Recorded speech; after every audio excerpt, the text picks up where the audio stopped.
2026년 북중미 월드컵이 화려하게 개막되었습니다. 미국과 캐나다와 멕시코에서 연일 국가대항 축구 경기가 뜨겁게 펼쳐지고 있습니다. 지금은 조별 예선 리그가 펼쳐지고 있습니다. 모두 48개 나라가 참가하여 각 나라들을 대표하여 선전에 선전을 거듭하고 있습니다. 대한민국 축구 선수들도 그동안 갈고 닦았던 실력을 유감없이 발휘하고 있습니다. 1차전 체코와의 경기에서 승리하였고 이어서 펼쳐진 2차전 멕시코와의 경기에서는 대단히 선전하였지만 아쉽게 패배하였습니다. 그러나 아직 3차전 남아공과의 경기가 남아있고 무난히 32강에 들어 토너먼트에 진출할 것이 확실하다고 생각합니다. 32강전부터 펼쳐질 토너먼트는 그야말로 단판 승부이기에 살 오른판을 걷는 듯한 승부가 계속해서 펼쳐질 것입니다. 각국의 선수들이 최선을 다해 뛰는 모습은 보는 사람들의 심장을 뛰게 합니다. 골을 넣고 환호하는 모습은 보는 사람을 흐뭇하게 하고 실점한 후 아쉬워하는 모습은 보는 사람을 안타깝게 합니다. 한쪽의 즐거움이 다른 한쪽의 슬픔이 되는 현실은 모든 경기에서 필연으로 발생하는 것입니다. 다만 모든 축구 경기는 일종의 게임이기 때문에 한 번의 승리가 영원한 승리가 아니고 한 번의 패배가 영원한 패배가 아니라는 것이죠. 월드컵 경기는 4년마다 재개됩니다. 4년 후에는 백지 상태에서 다시 시작합니다. 따라서 이전에 이겼다고 자만해서는 안 되고 이전에 졌다고 포기해서도 안 됩니다. 저는 믿음의 경주도 그렇다고 생각합니다. 한 번의 성공이 영원한 성공을 보장하는 것이 아니고 한 번의 실패가 영원한 실패를 말하는 것이 아닙니다. 항상 최선을 다하는 자세가 중요합니다. 이전의 내가 지금의 내가 아님을 보여주는 것이 중요하지요. 모든 경기에서 중요한 것은 끝날 때까지 끝난 게 아니라는 것입니다. 끝까지 최선을 다하는 것이 가장 중요합니다. 성도 여러분, 우리는 지금 믿음의 경기를 펼치고 있습니다. 마지막 종료 호루라기가 울리기까지 절대로 자만해서는 안 되고 미리 포기해서도 안 됩니다. 축구 경기에서 중요한 것은 개인의 기량과 못지않게 팀워크죠. 아무리 개인의 기량이 출중해도 팀과 어울리지 못하면 빛을 발하기 어렵습니다. 그리고 아무리 팀이 똘똘 뭉친다 해도 개인의 능력이 떨어지면 한계가 뚜렷합니다. 믿음의 경기도 그렇습니다. 한 사람 한 사람이 각자에게 맡겨진 역할을 잘 감당하며 나가는 게 중요합니다. 동시에 전체가 공동의 목표를 향해 힘을 합쳐 나가는 것도 중요합니다. 개인이 무시되어도 안 되고 개인이 혼자 다 하려고 해도 안 됩니다. 머리이신 주님의 코치를 따라 일사불란하게 움직일 때 큰 성과가 나타날 것입니다. 저는 우리 교회의 머리가 주님이시기 때문에 우리 주님의 코치를 따르는 우리 교회는 주님의 명문팀이 될 수 있기를 주님의 이름으로 축복합니다. 우리는 지난 반년 동안 예수를 닮자라는 주제로 히브리서의 말씀을 살피며 달려왔습니다. 히브리서의 메시지는 예수 그리스도는 우리의 탁월하고도 유일한 구주이시다라는 걸 알려주었습니다. 우리는 예수님을 항상 깊이 생각하고 항상 바라보고 살아야 한다라고 말씀을 전하고 있죠. 예수 그리스도는 그 어떤 항성보다 흔들리지 않는, 변하지 않는 우리의 유일한 구주이십니다. 자, 8절 말씀을 같이 읽겠습니다. 시작. 예수 그리스도는 어제나 오늘이나 영원토록 동일하시느니라. 아멘. 성도 여러분, 예수 그리스도는 하나님의 아들이십니다. 예수 그리스도는 성부와 성자와 함께, 성부와 성령과 함께 영원한 신성을 가지신 성자죠. 따라서 영원토록 변함이 없으십니다. 바다를 항해하는 자들은 북극성의 위치를 항상 주목한다고 합니다. 우리는 북극성보다 더 분명한 예수 그리스도를 주목해야 합니다. 영원토록 변함이 없으신 예수 그리스도만 바라보고 나가는 저와 여러분 다 되시기를 주님의 이름으로 축복합니다. 성도 여러분, 이 세상에는 이렇게 예수님만 주목하며 나가야 되는데 예수님께 주목하지 못하게 만드는 여러 가지 다른 교훈들이 끊임없이 발생하고 있습니다. 우리는 절대로 이런 여러 가지 다른 교훈에 이끌리면 안 됩니다. 9절 말씀 같이 읽겠습니다. 시작. 여러 가지 다른 교훈에 끌리지 말라. 마음은 은혜로서 굳게하며 아름답고 음식으로서 할 것이 아니니 음식으로 말미암아 행하는 자는 유익을 얻지 못하였느니라.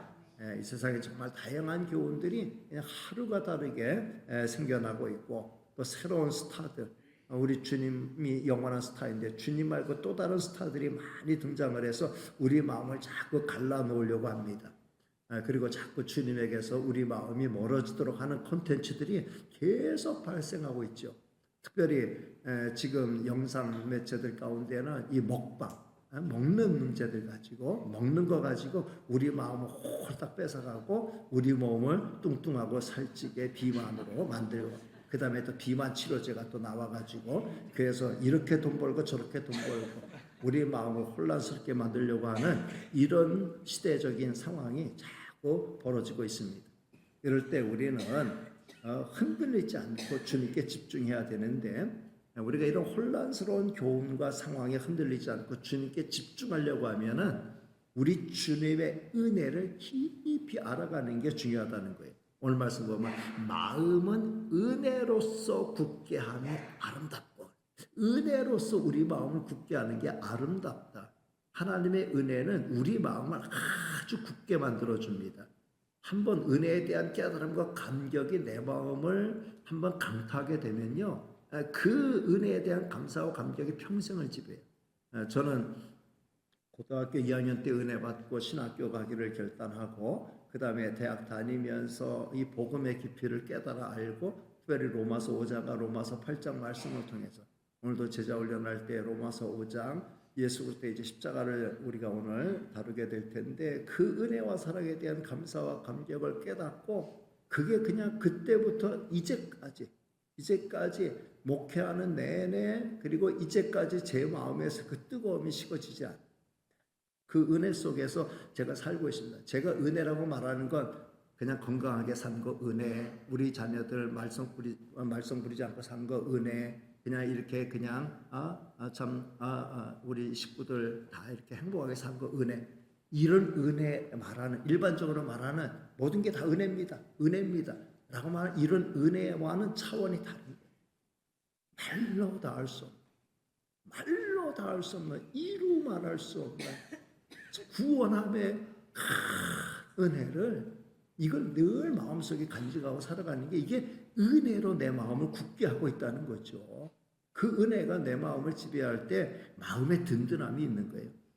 우리는 이 사도 바울의 가르침을 기억할 필요가 있습니다. 에베소서 3장 17절로부터 19절 말씀인데요. 같이 읽겠습니다. 시작. 믿음으로 말미암아 그리스도께서 너희 마음에 계시게 하시었고, 너희가 사랑 가운데서 뿌리가 박히고 터가 굳어져서 능히 모든 성도와 함께 지식에 넘치는 그리스도의 사랑을 알고, 그 너비와 길이와 높이와 깊이가 어떠함을 깨달아 하나님의 모든 충만하신 것으로 너희에게 충만하게 하시기를 구하노라. 아멘.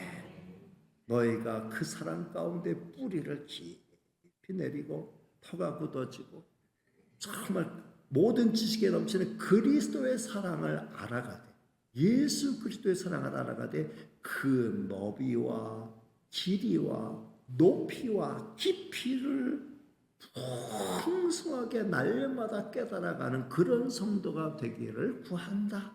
그렇게 말하고 있습니다.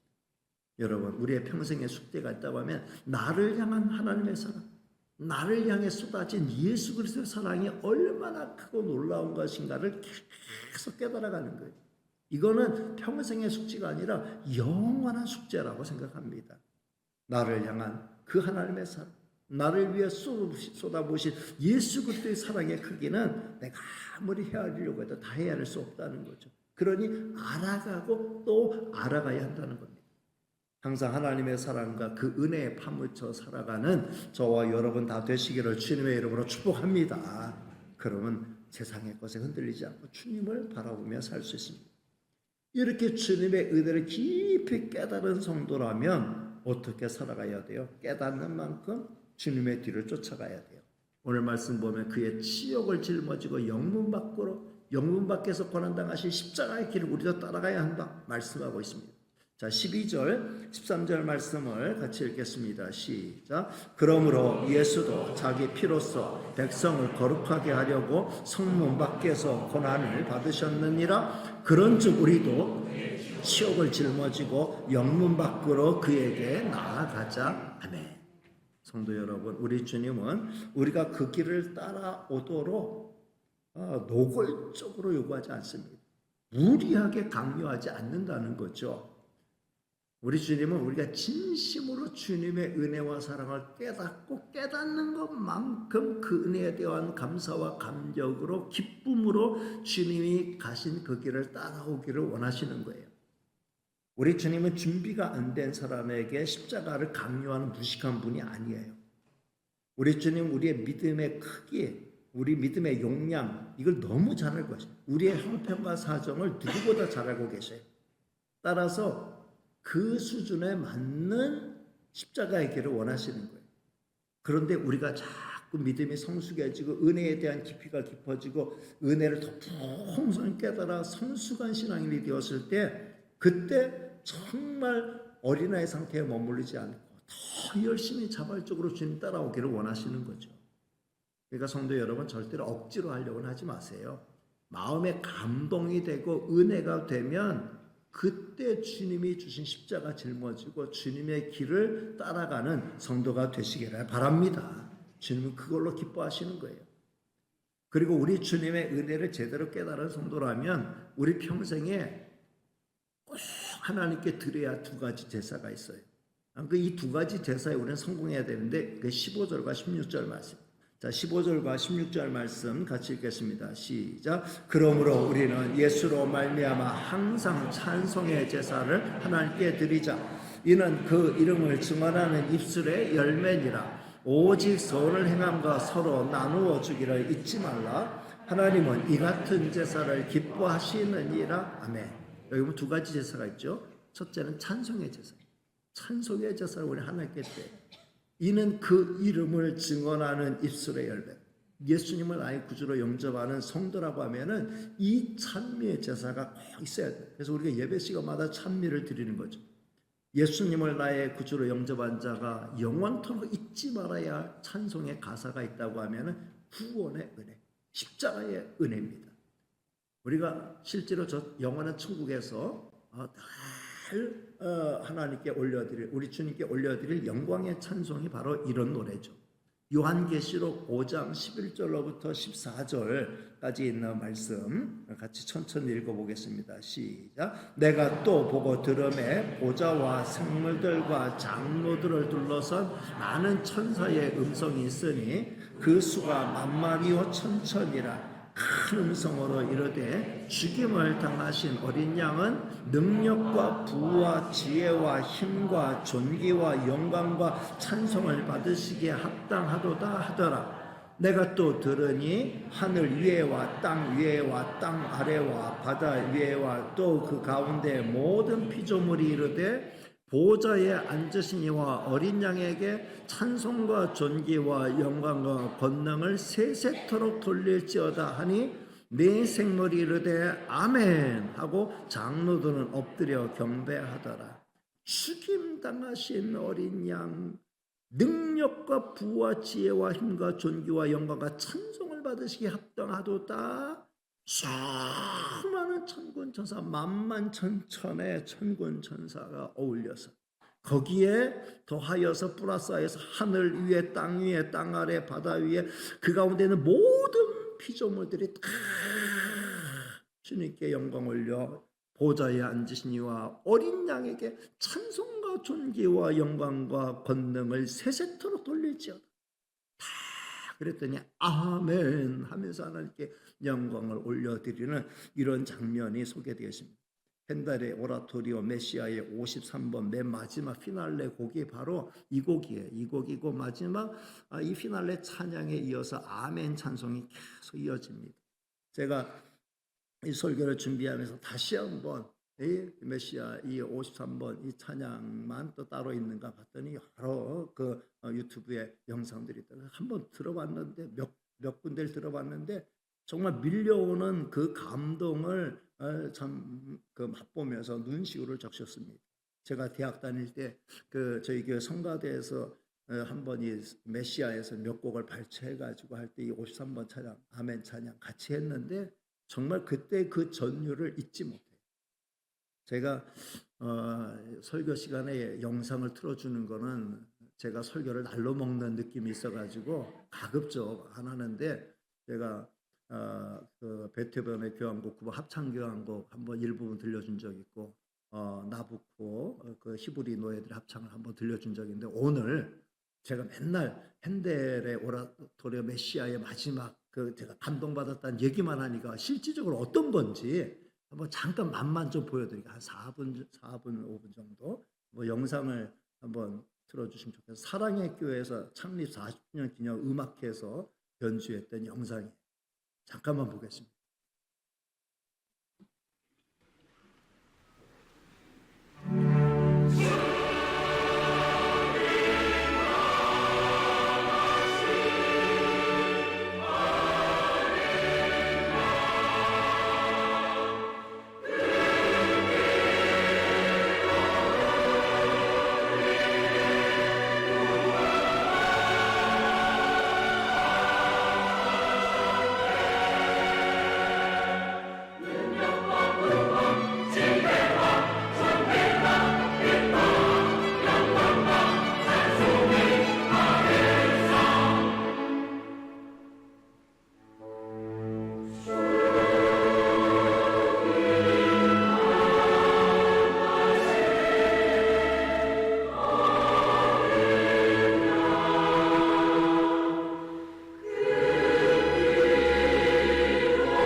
끝까지만 듣죠.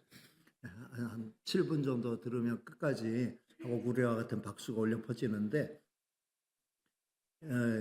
뭐 워낙 뭐 사랑의 교회 큰 교회고 40주년 기념으로 하니까 꽉 차게 해서 수백 명의 그 합창단 성가대원들과 오케스트라가 하니까 아주 우렁찬데, 아마 이 영상으로만 보면은 감동이 좀 덜할 거예요.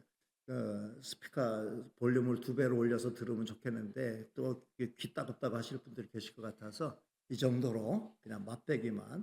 근데 지금 이렇게 찬미해도 정말 감동이 되고 은혜가 되는데, 제가 처음 불렀을 때 우리 성가대에서 불렀을 때는 한 4, 50명 같이 부른 거예요.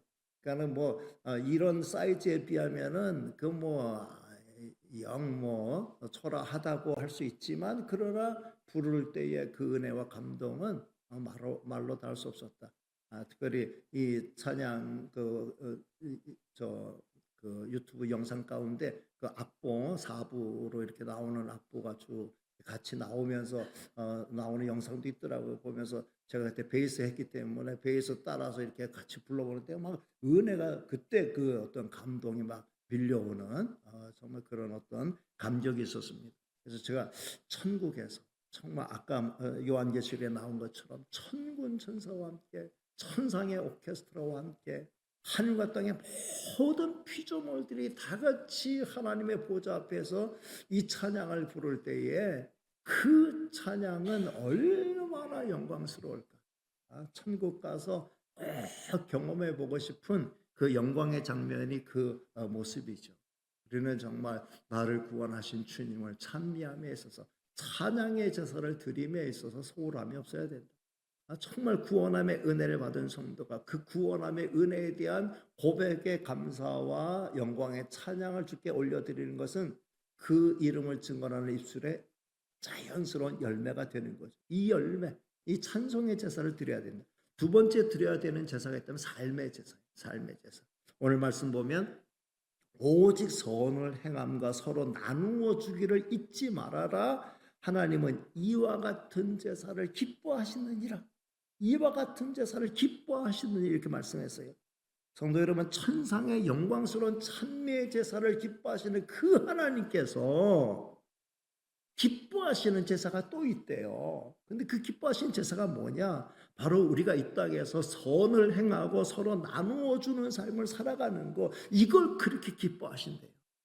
여러분이 구제헌금 드리고 어려운 이웃을 향하여 사랑의 손길을 내밀 때마다 하나님은 천상의 하모니와 같은 영광스러운 그 모습으로, 그 찬양 받으시는 그 기쁨으로 우리의 선행을, 우리의 구제하는 모습을 기쁨으로 받아들이신다.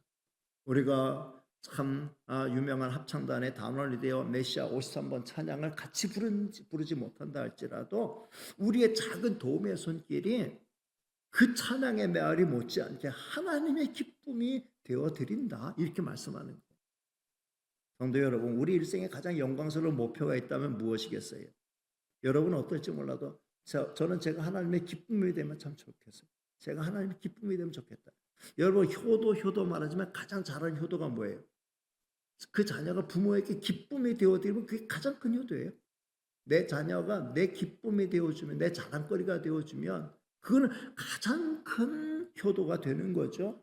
하나님께도 마찬가지예요. 하나님의 기쁨이 되는 게 효도인데, 오늘 말씀 보면 하나님 뭘 기뻐하신다고요?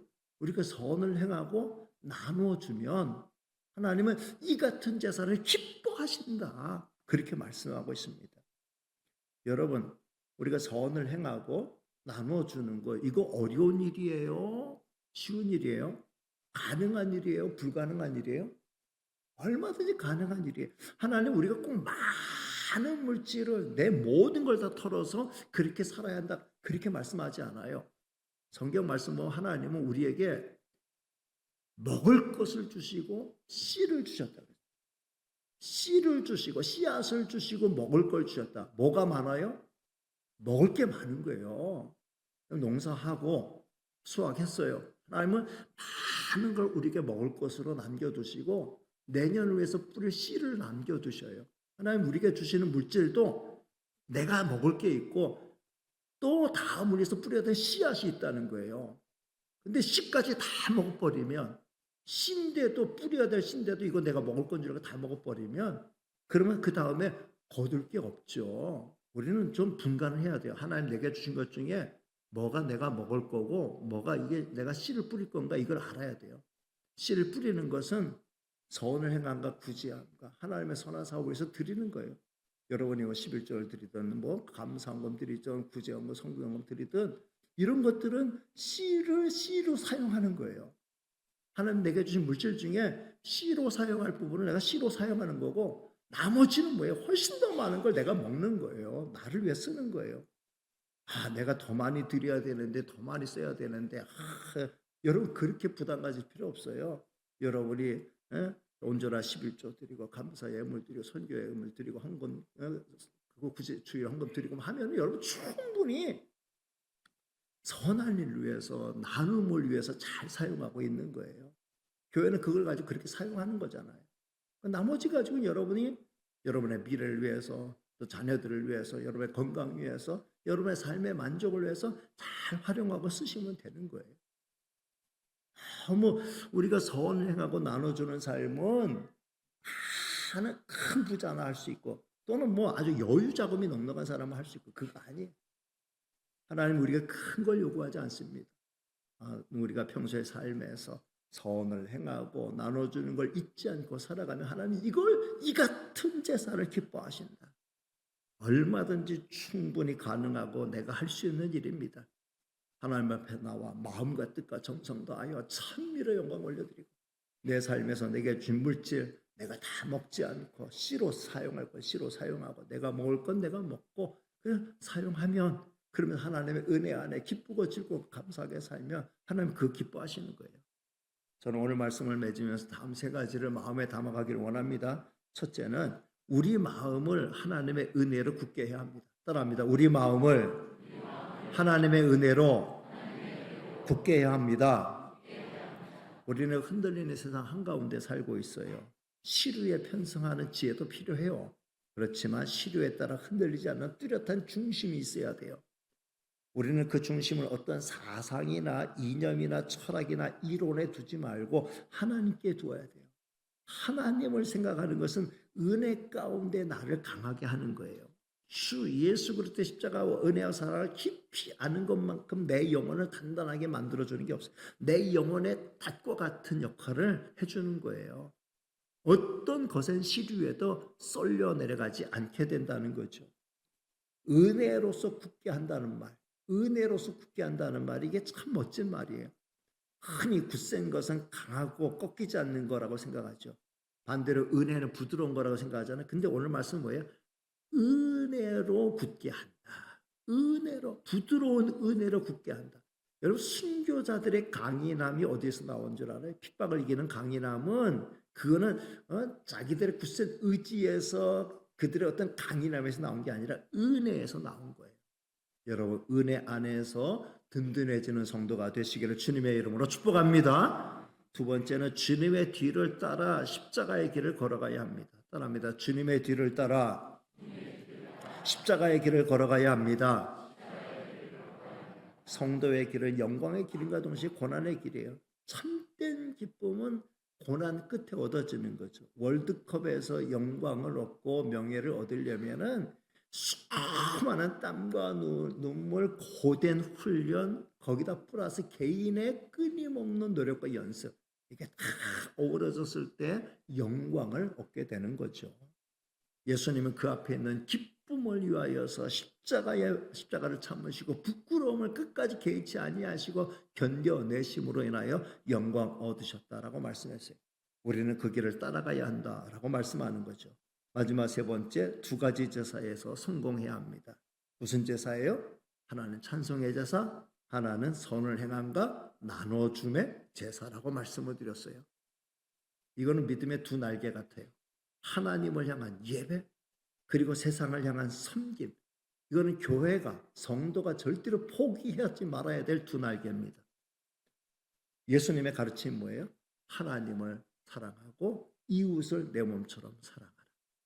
하나님도 사랑하고 이웃도 사랑하라는 거예요. 하나님 사랑하기 때문에 이웃 사랑하지 말라는 게 아니에요. 이웃 사랑하기 때문에 하나님 사랑 덜하라는 게 아니에요. 하나님을 마음, 뜻, 정성 다하여 목숨 다하여 사랑하고 이웃을 네 몸처럼 사랑하라. 이게 하나님의 말씀이에요. 그러니까 하나님을 향한 찬미의 제사, 그리고 내 이웃을 향한 선행과 그리고 선을 행함과 나눠주는 제사. 이건 우리가 놓지 말아야 될 두 날개라는 것입니다. 성도 여러분, 이렇게 살아가는 삶은 행복한 삶이에요. 하나님 앞에 찬미의 제사 영광 드리는 그 삶 가운데 말로 다 할 수 없는 감격과 감사와 영광과 기쁨이 있어요. 이것 때문에 우리는 그 은혜로 우리는 살아가는 거죠.